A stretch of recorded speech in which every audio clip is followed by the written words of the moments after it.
Olá, seja muito bem-vindo ao curso Como Ler e Estudar a Bíblia. Essa daqui é a aula número 2, e se você assistiu a aula número 1 da semana passada, você já sabe, eu sou o Lucas e eu vou caminhar contigo ao longo dessa jornada de 11 videoaulas em que nós vamos, de fato, aprender técnicas, aprender o uso de ferramentas que podem nos ajudar a termos uma leitura bíblica de maior qualidade e que nos aproxime mais do nosso Senhor Jesus Cristo. O texto que a gente escolheu para essa aula hoje é o texto que inclusive nos ajudou na formação desse logo, que é o Salmo 119, 105, muito famoso, que diz que lâmpada para os meus pés é a tua palavra, Senhor, e ela é luz para os meus caminhos. A própria Bíblia está nos dizendo de que ela aponta para a verdade, que é o Cristo. Ela mostra qual é o caminho, que é o próprio Cristo. Ela ilumina as nossas trevas, a nossa escuridão, para que de fato a gente tenha clareza na compreensão do caminho, da verdade e da vida, que é o próprio Cristo. Na aula de hoje a gente vai abordar a questão do lugar e a importância das leituras devocionais e dos estudos sistemáticos da Bíblia. Como que a gente faz uma devocional? Tem regras, tem técnicas para a gente fazer devocional? Será que tem um jeito certo e um jeito errado de ler a Bíblia? E o que é essa história de estudo sistemático? Não é só teólogo que tem que ler sistemática, que tem que ler esse negócio e estudar de forma sistemática? Não, fica comigo até o final que você vai entender o que nós estamos falando. E eu gostaria de reforçar que você use esse curso de fato como um curso, que você não encare simplesmente como um vídeo. Pega um caderno, cara, pega um notebook, separe um tempo para estudar esse curso e para aplicar na sua vida aquilo que você está aprendendo. Eu quero te convidar a hoje e em todas as aulas trazer a sua Bíblia, e eu vou dar um tempo para que a cada versículo, a cada texto bíblico que eu apresentar, que você pare, você abra a sua Bíblia, que você tenha esse cuidado de manusear a sua Bíblia, seja no celular, seja ela em cópia física, mas manuseie a sua Bíblia para que você de fato tenha cada vez mais intimidade com ela. E é esse o nosso objetivo aqui. Então, vamos embora lá? Vamos estudar? Vamos encarar isso daqui para mudar a nossa vida? Eu creio que a palavra de Deus pode transformar. Como Paulo diz lá em Romanos 1, ela é de fato o evangelho, o poder de Deus para a salvação de todo aquele que crê, de todo homem que crê. Se você crê, mano, vamos embora que a gente vai de fato ser transformados pelo poder da palavra do Senhor Jesus.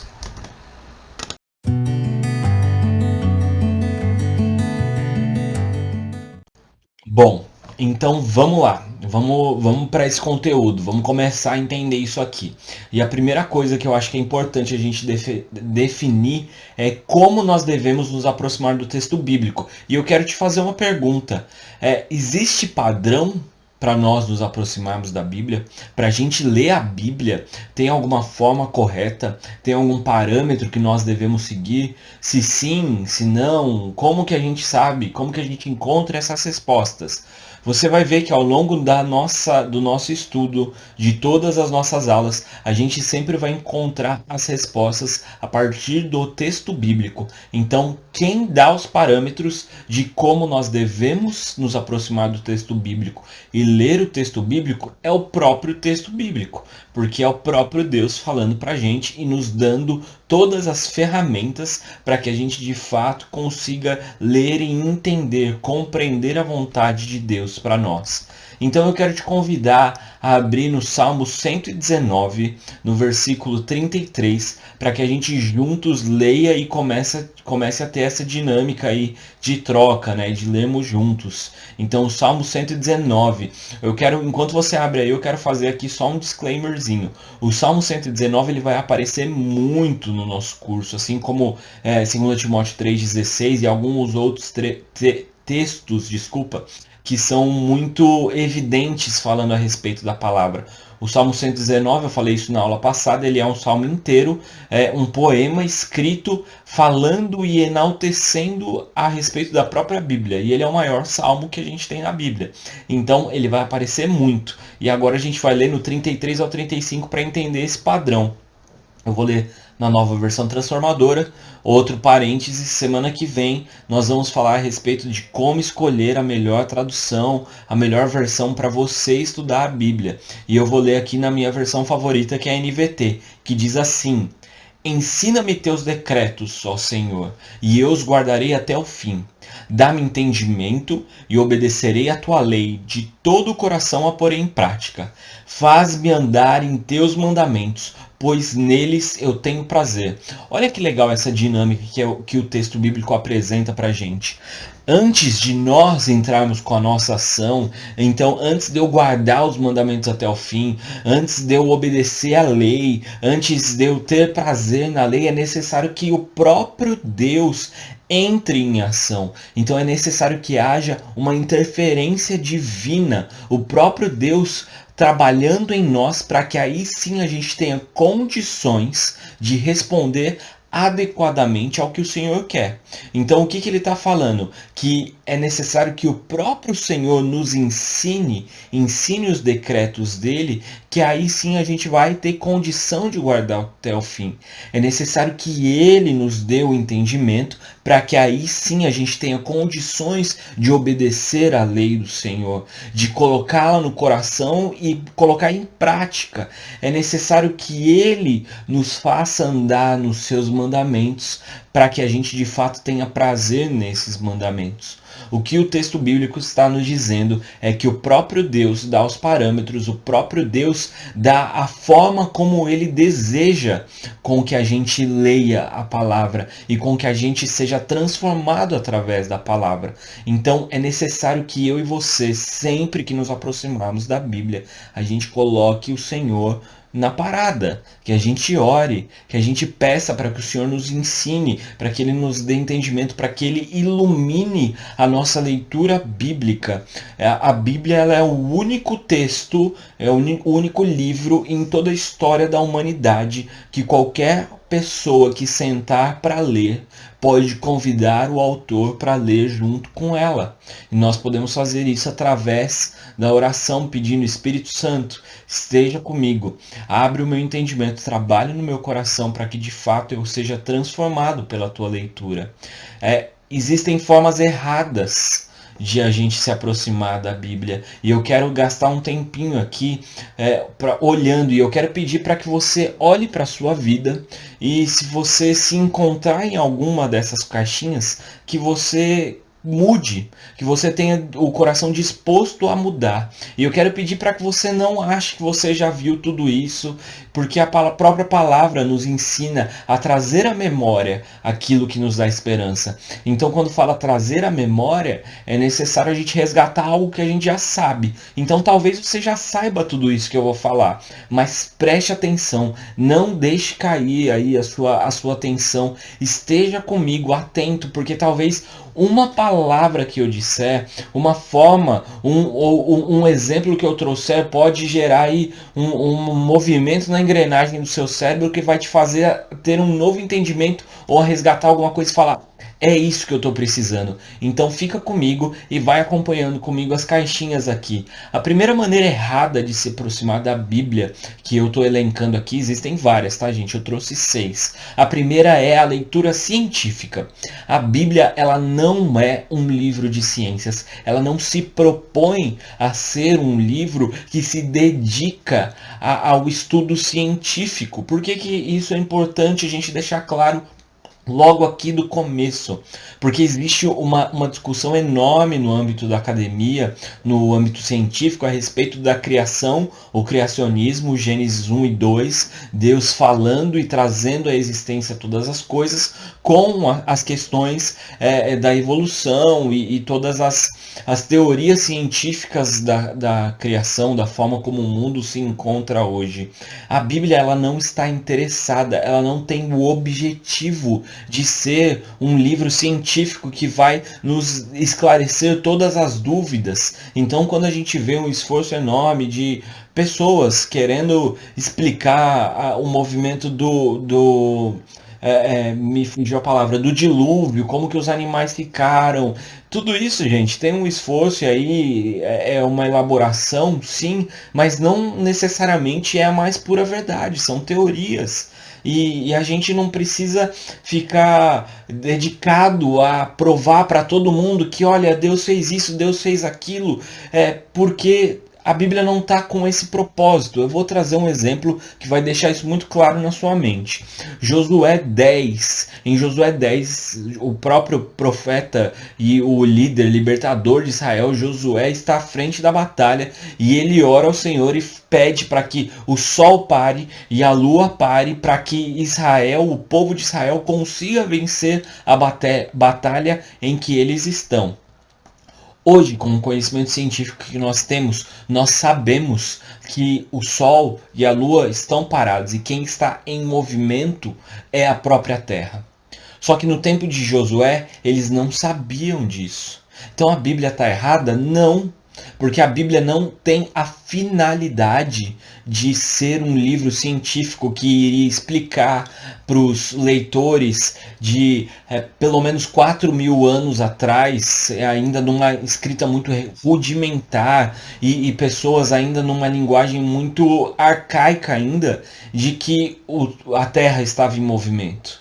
Ela não tem esse objetivo, ela tem o objetivo de dizer: Deus é poderoso para fazer todo o universo obedecer às suas regras, e ele pode quebrar todas as regras, todas as leis da física, todas as leis da biologia, todas as leis científicas, e a gente chama isso de milagre, nós que somos cristãos, porque ele é o Deus criador.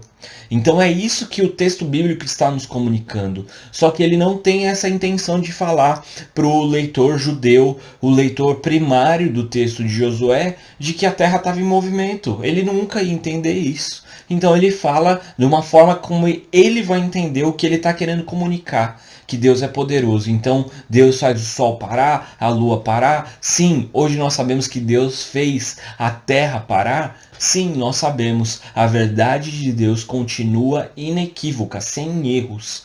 Mas as pessoas que vão com essa leitura científica para a Bíblia vão se deparar com esses textos e começar a ficar em dúvida e talvez colocar até a sua fé em dúvida. Então o meu primeiro alerta é: não vá com o óculos da leitura científica para o texto bíblico.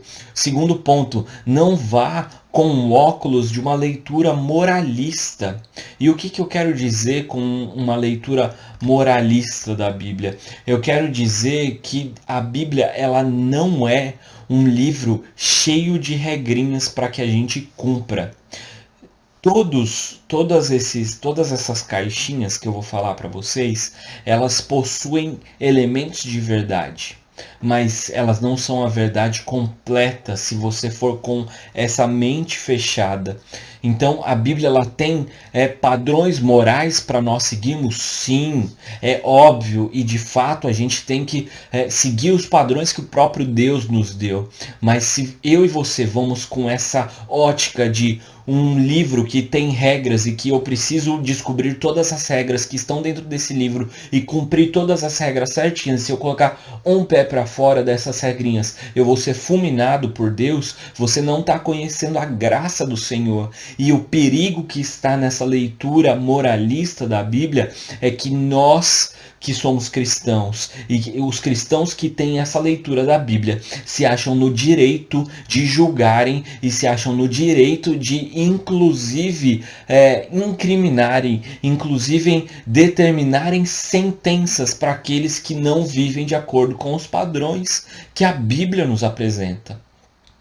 Então é necessário que eu e você tenhamos essa consciência de que a gente vai para a Bíblia, para ler a Bíblia, mas não simplesmente com óculos morais, com uma leitura moral da palavra do Senhor, porque ela é muito mais abrangente do que isso. Próximo ponto, a Bíblia não é um livro de autoajuda, porque se ela fosse, a gente não teria como ter os livros de Eclesiastes, Jeremias, Jó, Abacuque na Bíblia. Como que a gente ia caminhar com esses livros tão difíceis, como que, por exemplo, o sábio em Eclesiastes vai falar que é tudo vaidade de vaidade e que não existe prazer debaixo do sol. E como que uma pessoa que está lendo a Bíblia com óculos de autoajuda vai se deparar com esses textos? vai dizer que esse texto aqui, ó, esse texto aqui não deve ser inspirado, não. Então, não vá com esse óculos de autoajuda. Mais uma vez, a Bíblia ela tem sim textos bíblicos que potencializam a nossa existência, que nos jogam para cima e que falam coisas lindas a nosso respeito. Sim, sim, porque nós fomos criados à imagem e semelhança do Senhor e Ele nos ama e nós podemos sim crer que Deus está fazendo tudo para que a gente seja resgatado e isso é lindo e é belo. Sim, é verdade, é pela graça dele, não por méritos meu e seu. Mas não vá simplesmente achando que a Bíblia é um livro que vai sempre te motivar, porque pode ser que a Bíblia tenha a intenção de te fazer parar para refletir, se deparar com o texto bíblico, ficar injuriado e perceber o seu pecado, o seu erro e a partir disso você mudar. E se você quer só ser afagado pelo texto bíblico e ter o seu ego, o seu coraçãozinho mimado, esse texto bíblico ele não vai servir para você. Próximo ponto que eu quero falar com vocês é a respeito da leitura manual de instruções. Talvez parecido um pouquinho com a leitura moralista, mas a leitura manual de instruções é aquela pessoa que acha que a Bíblia vai te dizer se você deve comprar o carro vermelho da marca X ou o carro azul da marca Y, que a Bíblia vai determinar com quem você deve se casar, se a Bíblia vai dizer se você deve ou não sair do seu emprego e todas essas questões. E não, a Bíblia não tem todas essas respostas. A Bíblia nos tem princípios e princípios claros que nós podemos pautar a nossa vida a partir desses princípios, mas ela não vai responder as perguntas mais básicas, mais simples da nossa vida, porque o próprio Deus nos capacitou com inteligência para que a partir do texto bíblico e dos princípios que a Bíblia nos dá, a gente tenha capacidade de tomar decisões por nós mesmos. Claro, com a ação do Espírito Santo trabalhando em nós o tempo inteiro, mas não vai adiantar você ficar a vida inteira lendo a Bíblia e pedindo para Deus mandar a pessoa certa para você se você não sair de casa e conversar com as pessoas. Não vai tocar a campainha na sua casa. Não vai vir a resposta. A Bíblia dá padrões para com quem nós vamos nos casar, sim, mas ela vai ter um nome, ela vai trazer a revelação com o nome da pessoa com quem você vai se casar? Não, não vai. Então, se você está nessa leitura, manual de instruções, querendo que a Bíblia seja um livrinho um livrinho mágico que vai te dar todas as respostas para todas as decisões difíceis que você tem que tomar na sua vida, tira esse óculos, meu irmão. Tira esse óculos porque ele está fazendo mal para a forma como você lê a palavra do Senhor. O próximo, leitura caixinha de promessas. Esse é clássico. Eu vou aqui tirar um versículo, eu vou tirar outro versículo e eu vou buscar um pouquinho até próximo do anterior, né? Eu estou numa situação muito difícil, então eu vou aqui pegar a minha Bíblia e eu vou... Agora, Senhor, você tem que me responder. E Shazam, aqui, porque tomou apressadamente os despojos e fez o que era mal aos olhos do Senhor. Ah, não, não deu certo. Vamos mais uma vez, vamos mais uma vez. Aqui, agora vamos acabar com ele. É o que está aqui, gente. Salmo 35, versículo 25, parte B. E se você tiver com uma dúvida se você deve brigar com seu chefe ou não e ler um texto bíblico desse, você com certeza vai tomar a decisão errada, porque não é assim que Deus determina que você leia a palavra do Senhor. Ela não é uma caixinha de promessas para você ficar tirando texto do contexto para arranjar pretexto para fazer aquilo que você deseja. A gente já falou disso. E a última que eu quero falar aqui é a leitura doutrinária. Esse talvez seja para pessoas que estejam num processo mais acadêmico, mas muita gente acaba fazendo do seu estudo bíblico uma forma de menosprezar outras pessoas. A Bíblia ela não é um manual de teologia sistemática. Lá em Romanos 1 diz que a Bíblia, né? Na verdade o Evangelho, mas a gente pode expandir. É o poder de Deus para a salvação de todo homem, de todo aquele que crê. Ela não é um manualzinho de teologia sistemática para você ficar definindo as suas doutrinas e fazendo defesa das suas doutrinas a partir da Bíblia simplesmente para fazer. É necessário sim que a gente tenha consciência e condição de defender a nossa fé quando ela for colocada em prática. Sim, mas qual é o lugar, qual é a hora de fazer isso? Será que no meio da congregação, com pessoas que ainda não conhecem tão bem a palavra do Senhor, é necessário isso? Então, que nós tenhamos sabedoria ao irmos para o texto bíblico e aplicarmos o texto bíblico na nossa vida.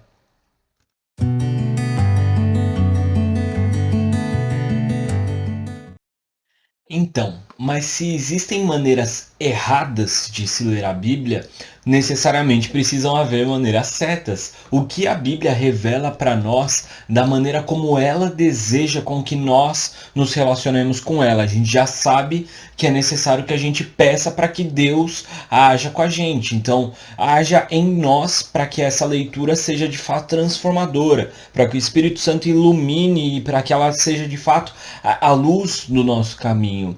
Então, você já sabe que você precisa orar ao Senhor antes de fazer uma leitura bíblica mais criteriosa, uma leitura bíblica de fato que você deseje que ela tenha algum tipo de impacto na sua vida.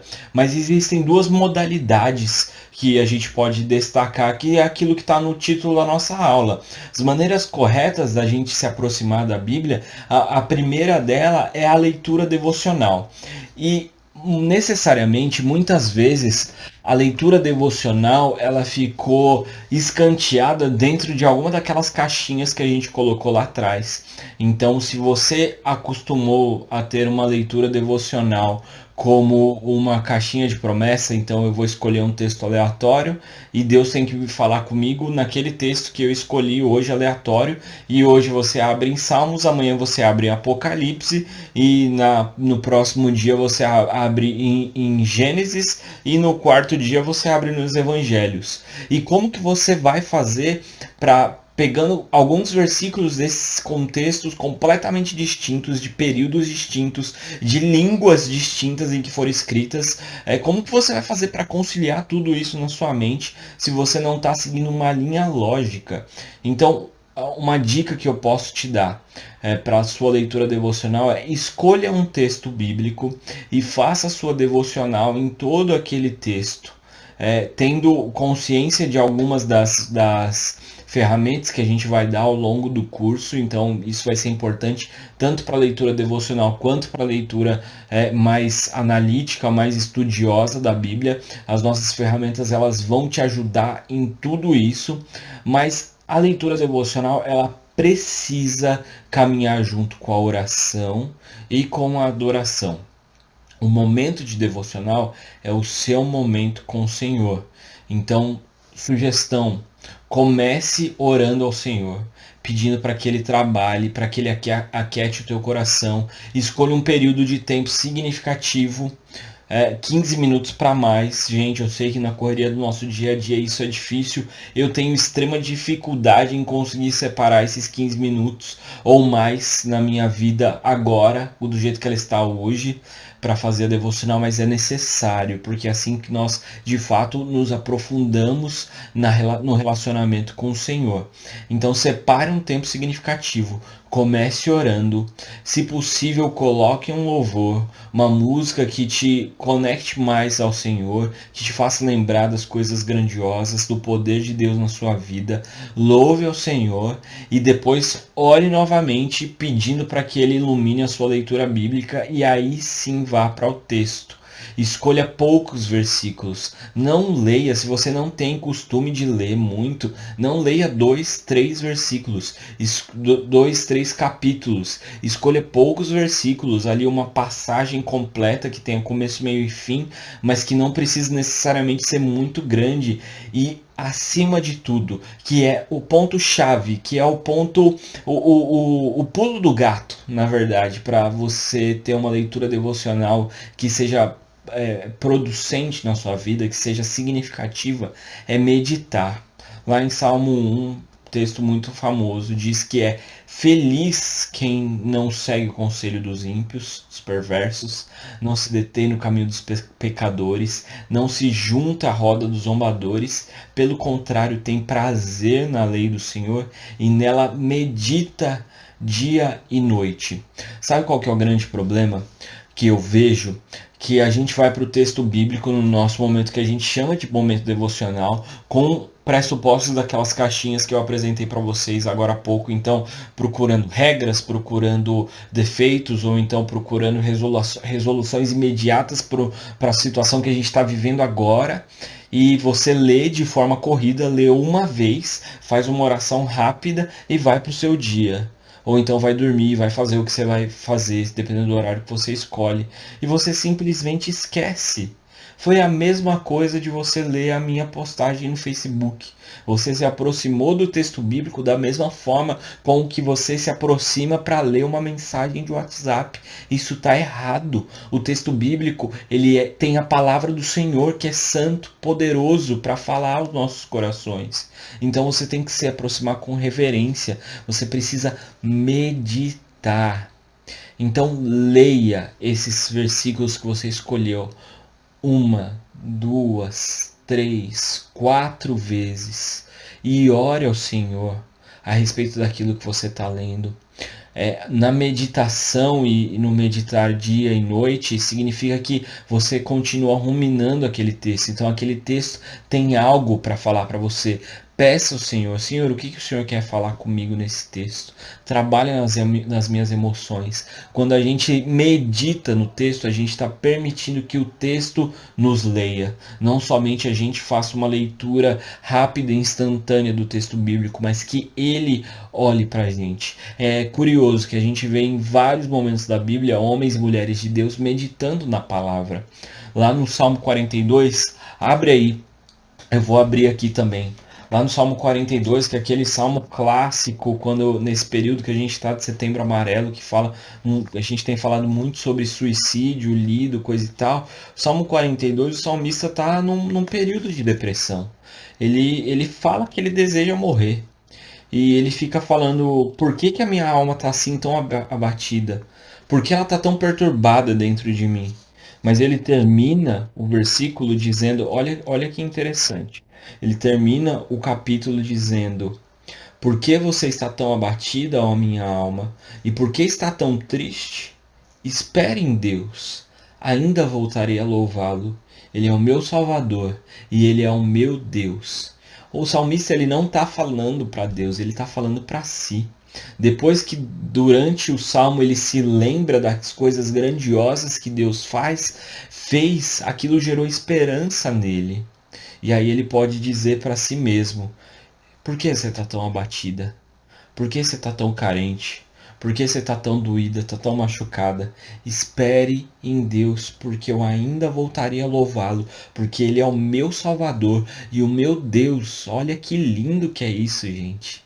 E é necessário que a gente tenha esse tipo de leitura da Bíblia. E depois de ler a Bíblia, que a gente olhe para dentro e fale, o que está acontecendo aqui? O que esse texto tem para trabalhar na minha vida, para mudar, para me ajudar ou então para me transformar? Essa é uma leitura necessária. Talvez seja legal você fazer a mesma devocional no mesmo texto 2, 3 dias seguidos. Por que não? Por que não ficar 10 dias lendo 10 versículos que seja? Não tenha pressa de ler a Bíblia, de querer fazer corrido, mas permita que nesse tempo você seja transformado pela palavra do Senhor. É legal se você tiver um livro ou outro que consiga te ajudar. Por exemplo, esse livro aqui é um livro devocional, mais uma vez Tim Keller e Kate Keller, Kathy Keller, na verdade, Os Cânticos de Jesus. Um ano de devocionários diários nos Salmos. É muito legal. E são mensagens curtas, de pequenos, né? Todo o livro de Salmos, mas ele pega poucos versículos. Por exemplo, estou pegando aqui no dia 24 de novembro, ele está pegando o Salmo 122, do 1 até o 9. Então, vai trabalhando aos poucos. Existem vários devocionários bons. O Pão Diário, muito famoso. Escolha um devocionário que pode te ajudar a caminhar. Se você tem um pouquinho mais de dificuldade, pode usar as ferramentas. Elas são bênção de Deus na nossa vida. Mas nós temos um outro tipo de leitura que também é correta, que é a leitura analítica, ou como está no título da nossa aula, um estudo sistemático da Bíblia. Mas o que acontece? A gente tem o costume de achar que a Bíblia ela tem impacto na nossa vida cotidiana, e no nosso dia a dia a gente faz as nossas devocionais, e as nossas devocionais estão relacionadas ao nosso cotidiano. Até aí, beleza, a gente acabou de entender que de fato é essa a leitura mesmo. Mas aí o que a gente faz? A gente tem o costume de que as questões difíceis, as questões mais complicadas, a gente simplesmente delega para que outra pessoa, que não é uma pessoa do nosso, que está convivendo com a gente no dia a dia, que não sabe o que está na nossa cabeça, quais são os pressupostos, o que levou a gente até essas dúvidas, a gente pede que essa pessoa explique para a gente. Geralmente o nosso pastor, ou então buscar na internet, alguma coisa assim, pessoas que estudaram teologia de uma forma um pouco mais aprofundada.